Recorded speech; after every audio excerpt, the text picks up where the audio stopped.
Alawalu, Alakiru, Asohiru, Abatinu, Ọlọ́run ọba.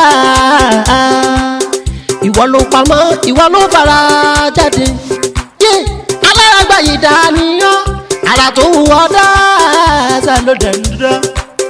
Èyí tó ní káwa máa fẹ́ wé dá ládẹ̀ fi dá. Ìwọ ṣàlò ní kọ́kọ́rọ́ gbogbo ẹ̀mí nìyẹn. Fásikúrú ni wọ́n nínú ìsìnkú. Kó fàyà kùn rẹ̀ láfi ń ṣe tiwa. Ewé jẹ́ òbẹ̀. Èyí tó dá fún wa ládẹ̀ gbójúlé. Èyí tó ní ká ló ládẹ̀ ń lò. Ọba ńlá ń dákun máa jẹ́.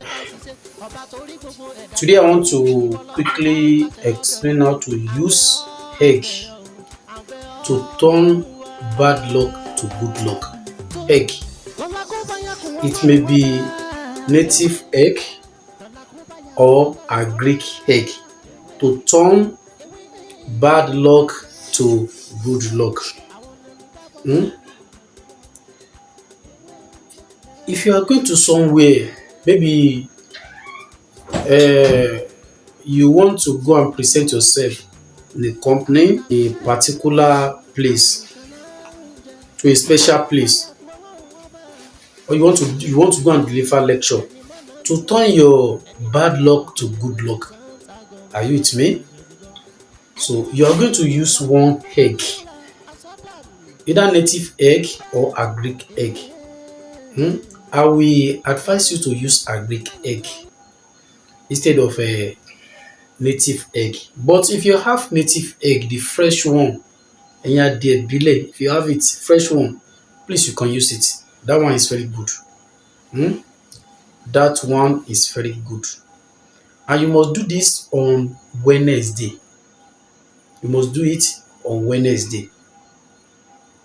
Wednesday, you can do it even if you don't have anywhere you are going. But make sure that you do this on Wednesday. You can't do it on Monday or Tuesday.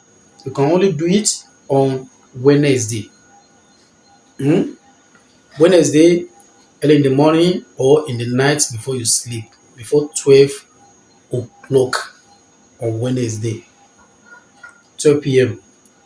I mean 12 a.m. or 12 p.m. on Wednesday. So you will get this egg. If you have it in your kitchen or in your house, you can use it. I think you are with me. So what are you going to do with this egg? What are you going to do? Hello everyone, welcome back to my channel. My name is Dr. Muti Olatiboye, also known as Papi Winje. And this is your first time here. Everything I do is to share spiritual tip to help your spiritual life. And if this content or any of my content are very interesting, please don't forget to subscribe to this channel and make sure that you turn on the notification bell. So whenever I upload video like this, you'll be the first person to watch. And if you need more of my videos, you are free to go back to my previous video. You see a lot of videos there that can help your spiritual life. And if you don't understand, you are free to call me on 07037422552 or you message me on WhatsApp 09053332747. So today I want to quickly explain how to use egg to turn your bad luck to good luck. Turn your bad luck to good luck. If you are going to somewhere, you know this place is very important or it's very special place, you understand, and you want a God to turn your bad luck to good luck. You know this life is very very dangerous. If you are going to somewhere, you don't know the kind of person that you meet on your road. Like all those people that always put something on their palm. When they shake you, the good luck will not turn to bad luck. Go for be bad thing. But today I want to quickly share with you how to use ordinary egg to turn that bad luck to good luck. If you meet those wicked people on the road, they can never do anything to harm you by the grace of Almighty God. So how to use the egg? So you will break one egg, just one egg. Are you with me? One egg.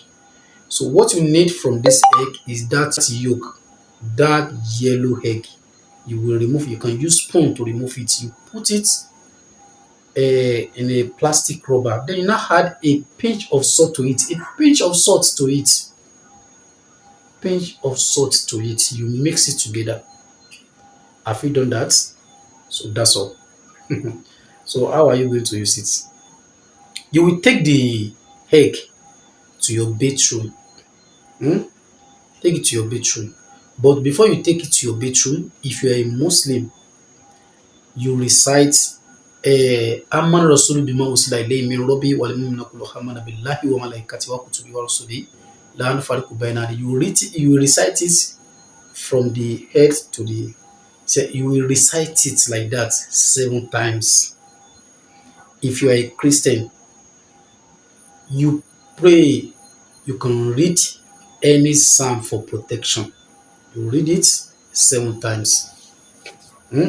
Then now take the egg to your bedroom. Have you done that? You will use this egg, you mix it very well, you apply it all over your body. Then now wait at least for 5 minutes. After you apply the egg all over your body, you can now use any soap of your choice to bathe. Bathe from your head to toe. By the grace of Almighty God, believe me, by the grace of Almighty God, all the bad luck of that week will turn to good luck. By the grace of Almighty God, believe me, you can try it. But before you use it, please make sure that you pray. If you're a Muslim, Aman Rasulu bima usila ilayhi, recite it 7 times. If you're a Christian, recite any psalm of protection 7 times. So that is how to do it, and that is how to use it. And you must use it on Wednesday only. Please, Wednesday only. So that's all. Èyí tí mo wá ní òní ni nǹkan tí a mọ̀ sí bí a ṣe máa ń yí aburú padà sí rere. Bí a ṣe máa ń yí aburú padà sí rere. Ṣé mọ̀ pé ó ti wà nínú àkọọ́lẹ̀ náà? Ṣé rí àwọn aláburú pọ̀ ní ayé yìí? Ọlọ́run má jẹ́ ká rìnà pàdé wọn. Aláburú pọ̀.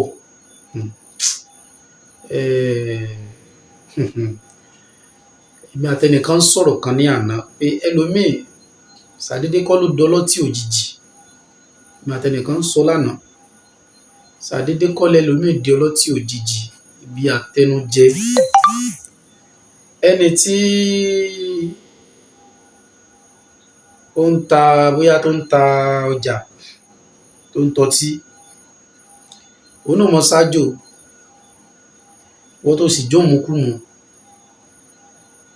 àbí àní dààmú lágbára Ọlọ́run. Ṣé rí àwọn aláburú pọ̀ ní ayé, la gbọ́dọ̀ mọ ṣọ́ra. Ẹ rí i pé gbogbo àwọn míì tí nǹkan tá à ń sọ yìí gbà míì, a fi ń tú àṣírí nǹkan míì ni. Ká lè bá mọ̀ pé ayé ń bẹ, ayé pé gbà, káwa náà dẹ̀ ṣọ́ra wa. Òkè ńjọ́ kan mo fẹ́ lọ ṣe kinní kan ní báǹkì ni. So gbà yẹn wọ́n máa ní ká tètè dé bí 6. Lẹ́mi ṣe bọ́ sójú ọ̀nà nìyẹn. Mo fẹ́ lọ wọ mọ́tò ń gáréjì. Ìgbà tí mo dé ibì kan, mo wà lọ́ọ̀kan, ẹni yẹn nídàájí mi nǹkan bí aago bí 5 àbọ̀. Ẹni yẹn wá gbé omi. Ilé ẹ̀ wà ní opposite títì. Ó wá gbé omi láti ìsọdá títì tó ti mọ̀ pé kò sí àní-àní àwọn yóò gbà mí kọjá. Ó wá fi cross ilé ẹ̀, ó fi cross ojú ọ̀nà wọ inú ilé ẹ̀ lọ. Wọ́n ń wo ẹni yẹn lọ́ọ̀kan báyìí. Ìgbà tí mo wá rí ẹni yẹn, kí n tó débẹ̀ ẹni yẹn ti wọlé. Mo wá dúró, mo wá trace omi yẹn pé inú ilé ẹ̀ ló mú omi yẹn lọ. La ilaha illallah sallallahu. Ta ló mọ nǹkan tó fi ṣe? Wọ́n sọ pé wọ́n lòlù là ń ṣèkà. Tó bá jẹ́ pé nǹkan tó fi ṣe dáa ní ọ̀sán gan ló yẹ kó ṣe, nǹkan burúkú ló ṣe. Bóyá gbogbo ẹni tó bá ti kọjá níbà ilé ní o, kádàrá wọn ló fẹ́ máa gbà àti bọ́tán wọn ò dẹ̀ ní dáa. Ṣé bí mo ṣe rí báyìí, mo rí pé kò síbi tí mo lè gbà, mi ò ṣe méní, mi ò ṣe méjì. Mo kọ́ ka gbogbo nǹkan tẹ́mi náà lè kà. Ayé àti mo lè kà, mo kà. Mo wá tọ̀ sórí ẹ̀. Mo tọ̀ sórí ẹ̀ dáadáa. Ìtọ̀ tó gbọ̀n mi lóye, mo tọ̀ sórí ẹ̀. Mo wá kọjá. Ìgbà tí mo kọjá, mo wá wò pé ẹlòmíì bóyá interview ló lọ sí lẹ́nìí tàbí ó fẹ́ lọ gba nǹkan lọ́dọ̀ nìkan wọ́n á débẹ̀ wọ́n á deny. Àwọn aláburú pọ̀ ní ayé ẹlòmíì wá pàdé abẹ́ lọ́wọ́ lásán ni ó tán, ọwọ́ lásán ló máa bẹ̀ ẹ́ ó ti tán. Ẹ wo, ẹ má jẹ́ ká fi àdúrà sílẹ̀, àdúrà o ẹ má jẹ́ ká fi sílẹ̀ o.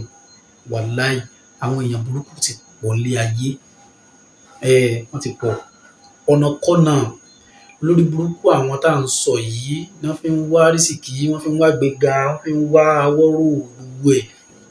Wọ́n bìlífù pé àwọn yẹn ò láàánú débi pé nǹkan tó bá ti sọ ọmọlàkejì wọn ṣe, wọ́n nígbà tí ó sáwọn ló sí tí ó sọ ọmọ àwọn ló sí. Wọ́n ní ẹni ara palẹ̀ ní àpagbé. Ní dààmú lágbára Ọlọ́run láfi ká fi máa kún fàdúrà ní gbogbo ìgbà. Ẹ̀ ń ṣàdúrà, àwọn aláburú ẹ̀dá náà ń ṣe àdúrà o, àwọn aláburú èèyàn wọn ń ṣe àdúrà. Àwọn ilé ìtì wọn àti ẹ̀fẹ́ mọ̀ bó ṣe jẹ́, àwọn sàfẹ́ lówó náà ni. Sẹ́rí ẹ jẹ́ ká lọ́jọ́ ọjọ́ Wednesday ó lè jẹ́ àárọ̀ kùtùkùtù tàbí ní alẹ́ ká tó sùn lọ́jọ́ Wednesday. Ẹ jẹ́ ká fọ ẹyin adìẹ kan, òróró kíní yẹ́lò náà yẹn ẹ jẹ́ ká mú síbi kan, ká fi iyọ̀ díẹ̀ sí. Ẹ jẹ́ ká ka amánà rọ̀sùlù tàbí ká mùsùlùmí amánà rọ̀sùlù mọ́ sílẹ̀ lẹ́yìn. Ẹ jẹ́ ká ka méje sí. Tó bá jẹ́ Christian, Psalm tá a bá mọ̀ tó jẹ́ protection ẹ jẹ́ ká ka sí. Wàláì mo fi Ọlọ́run ṣe ẹlẹ́rìí, tí ẹ bá ka nǹkan kan sí tẹ́ kàn ló lásán pé irọ́ ni ó kàn fi kún ni, ó kàn fẹ́ fi gbé kinní kan ga ni, ẹ̀yin lọ dán wò. Bad luck tẹ́ fẹ́ mú kún ẹ̀ tó fi kún ni. Ẹ gbọ́dọ̀ ka nǹkan sí o, ẹ gbọ́dọ̀ sọ tẹnu yín sí. Even tó o bá jẹ́ Christian tó jẹ́ Mùsùlùmí, ṣàdúrà sí kó tó lò. Ó bá lo ìwọ tó bá lọ lò bẹ́ẹ̀ wọ́n ló mọ̀. Tó bá ti ka sí tán ẹ jẹ́ ká rò pọ̀ dáadáa, ẹ jẹ́ ká gbé wọnú bítú, ẹ jẹ́ ká fi para tó kéde lẹ̀. After 5 minutes a fi para, ẹ jẹ́ ká fọṣẹ èyíkéyìí ká fi wẹ̀. Ọ̀sẹ̀ tó ṣe Wednesday kó tó di Wednesday mi lágbára Ọlọ́run títí á dayọ̀, tèmi náà dayọ̀ lágbára Ọlọ́run. Ẹ wo bá ṣe ń lò nìyẹn, mi ò lọ́rọ̀ púpọ̀ láti sọ lórí ẹ̀, ẹ jẹ́ ká lọ gbìyànjú ẹ̀ wò. Èmi náà lọ́mọ yín àbúrò yín olólùfẹ́ yín Dr. Mutiu Ọlátìbóyè táyé mọ̀ sí mi jẹ́. Tó bá dìgbà mi. Tọ́lá kó báyà kún Ọlọ́run ọba, ewé ń jẹ́. Tọ́lá kó báyà kún Ọlọ́run ọba, ewé ń jẹ́. Ewé ajẹ́, ewé ń jẹ́. Àwọn olèmí dábọ̀ sóhun mi ló jẹ́ dìgbọ́. Ewé ń jẹ́, ewé ń jẹ́. Àwọn tá a fi ṣẹ́ rí náà, àwọn nìkan náà ń jẹ. Kó fàyà kún Ọlọ́run ọba, ewé ń jẹ́. Ẹni mọ̀nà ni mọ̀nà, ẹni tí ò lágàn kò lè mọye tán tágàn bó bá dọ̀jà jẹ́ ti gbọ́. Ẹni tí kò